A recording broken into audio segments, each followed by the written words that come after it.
Welcome to Geopolitics in Conflict Breaking News. What's going on, Elizabeth?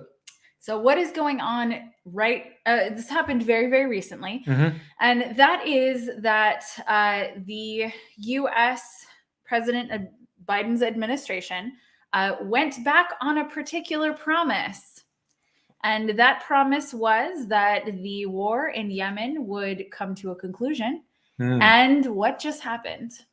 The sale of weapons The to sale of Saudi weapons. Arabia. Yep. Yes, indeed. This is going back in its promise. And as a matter of fact, it says, and we're going to quote this one here, is that the U.S.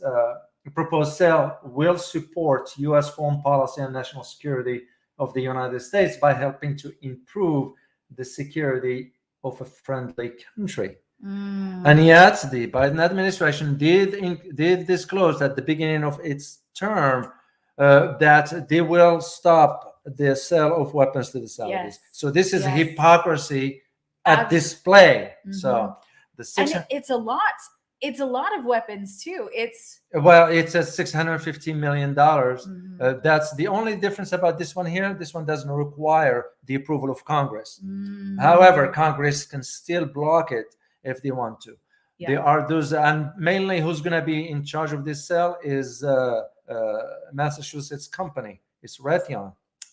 Of course, And it's Raytheon is one of the defense contractors. Yes. There are four major defense contractors in the U.S. There's Lockheed Martin, Raytheon, Halliburton. Halliburton to a degree, but Yeah. the main ones, Raytheon, Halliburton, Northrop Grumman, Yep. and ACIC. Yeah. Those are the main four. They're unknown in Washington as the Big Four. What's interesting about those Big Fours? They are the one who decides for the U.S. defense budget, which most Americans do not know.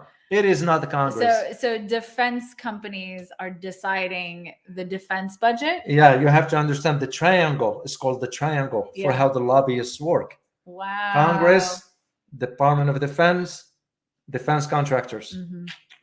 Triangle. Most Americans do not know. But the point in this, why we want to have this breaking news, is the idea of now, is the U.S. contributing to the destruction of Yemenis? Yemen is a poor country. I had a chance to be in that country way back. And what it highlights, basically, it highlights now the hypocrisy of Washington, because approving the sales, which comes a month after President Joe Biden said he will end U.S. support for U.S. Saudi offensive operations in Yemen. Yes. This is a clear lie that they're not holding their end of the bargain. No, and it's a clear going back on directly what he said he would do. Exactly. And I think we've seen a lot of that lately over the last maybe 2 years. A lot of the Biden administration saying, this will never happen. We will never do this again, or we will never do this at all. And then not even years later, but months later, go against the exact thing they said they wouldn't do. Yeah. And what is not being reported here in the U.S. is the amount of famine in Yemen, the amount of destructions of hospitals, that the Saudis and United Arab Emirates together using U.S. weapon, and British weapon, some German, some French. We're not just saying the U.S. is to blame, but when U.S. acts like this, that just, where is that trust? Where is that credibility? Where is what you're saying that you will never support that the Saudis in their war in Yemen? There are those who are saying, well, it's Iran backing the Houthis against the, that's beside the point. Is the idea of, don't we have like morals on which we stand? Don't we have ideals when we say enough is enough? I mean, if you guys had a chance to see the amount of destruction in Yemen, as one who was there on the ground way back, Yemenis are nice as they can be. They'll share everything with you. They're poor people. They don't have much. And now you embark on that massive destruction that we are assisting in that becomes, hypocrisy, basically. That's all it is. And this highlights our points we always talk about. Feeding the beast in Washington. Yeah. Shame. Really. Shame on us. Shame on the administration for not taking stand in saying, no, we're not going to sell, profit or not, we're going to have to stop. Right. Well, and that's what they promised to do. That's literally what was promised, is that they would stop. Well, and then what is it, 4 months later? Well, it tells you, should we count on promises? No, absolutely because not. This is where you determine, and I've always believed in this, what we say versus what we do are two separate things. When, to judge a man's character, when I say a man, I'm referring even to government in this case, or women for that matter, to judge a man or women character, not by what they saying, but what they doing.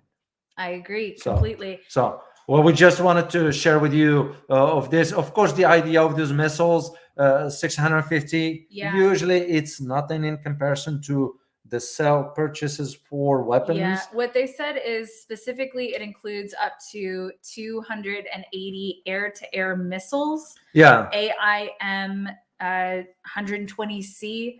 Advanced medium range air-to-air missiles and related equipment. Yeah, but I mean the amount itself, they also always said, well, that's a pocket change, which is true to a degree, because usually the deals of US with Saudi goes in the billions. Right. You know, last time the Saudis had they wrote a check for $10 billion of weapons. That's usually how. But for something like this, doesn't matter. Yeah. $1 million or $10 billion. Right. When we said we are not going to be selling weapons because we don't support that war, that means we have to hold ourselves to standard. Yeah. And this, I find it personally a hypocrisy at best. Well, and isn't this something that you actually talked about in one of your books? I did, as a matter of fact, when I wrote the book about the Saudis. It's called Beneath the Veil, Fall of the House of Saud. And what I addressed in that book is the idea of how the defense sales between the Saudis is considered one of the cornerstones for the relationship between the US and Saudi Arabia, because Saudis depend on the United States for their security. Yeah. In return, the US will sell so much weapons, but also for oil. So that's one of these deals. So well, and especially considering OPEC Plus and what just happened with and it was the Saudis that said no. That said no. So how do you see that? So we just got, or we the American people don't we don't directly have much say in this, but the Biden administration just got rejected by the Saudis in a time of need. Yeah, and maybe we as Americans need to have say into this kind of stuff. I agree. But till we are educated, till we are informed about the issues, till we understand our role in a system, in a democracy, if that doesn't happen, nothing's going to change. The government will keep doing whatever it wants. So, do you have any inkling as to why this sale happened? Well, the sale happened probably was a pressure from defense contractors on the Biden administration. Okay, that's usually the straightforward explanation. And the idea of this is going to encourage more push for conflicts.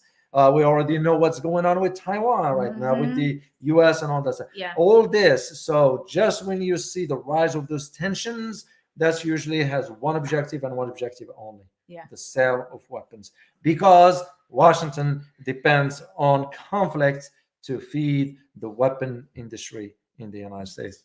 It's sad, a reality, but it's... Well, and it's at the cost of real human lives. It's at the cost of families. Yeah, and exactly, and shame, because the UN just 2 days ago declared Tigray in Ethiopia, the conflict, whatever, as war crimes. How come they didn't declare the war crimes in Yemen committed by the Saudis and the United Arab Emirates? So interestingly, I agree. Yeah, absolutely. And so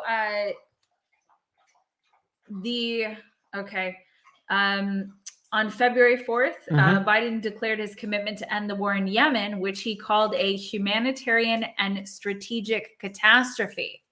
Yeah. He didn't call the war crimes in this case because Saudi is our ally. What most Americans do not understand and know is that, for example, in the case of oil, why do we depend on Saudi oil? Right. Because it's lobbyists. Right. There are lobbyists inside Washington that lobby on behalf of Saudi Arabia. That's why you don't see refineries here in America. Right. Don't we have enough money? Yeah. As I always say, take money out of the budget from the Pentagon and put it towards that. Yeah. So it's shame. So, well, we wanted to share this with you just to let you know about this sale that's been approved against all what the administration have been saying at the beginning, that they will halt the sale of weapons. They use the term offensive, but Saudis won't make a distinction between defensive or defensive. They're gonna use everything they want. Yeah. So we just wanted to share this with you. I hope you find this information very useful, and also stay tuned for the videos we're going to be releasing next week. Next week we have 2 very big videos coming out, 2 very big interviews with some people that we think that you will really enjoy listening to. Yeah, and their insights were very, very important. So, and just to highlight to you briefly about our membership, as a matter of fact, for our members, tomorrow we're doing we're doing a deep dive. Ross and David are deep diving into the hypersonic missile situation because it's a lot more complex than the legacy media would have you believe. So for our members at geopoliticsinconflict.com, check it out, and we will be doing a live presentation. Exactly, and soon we're going to be doing live Q&A with our members. Is that correct? Yep, that's correct. We look forward to that. So check out the membership. You'll find it very, very interesting and very informational for you if you want to really take a deep understanding on the issues of the day. And usually on that platform, we can talk freely. And you all know what I mean by that. So remember to follow us on Instagram, TikTok, and Twitter. And as always, stay informed. Till next time. Bye-bye.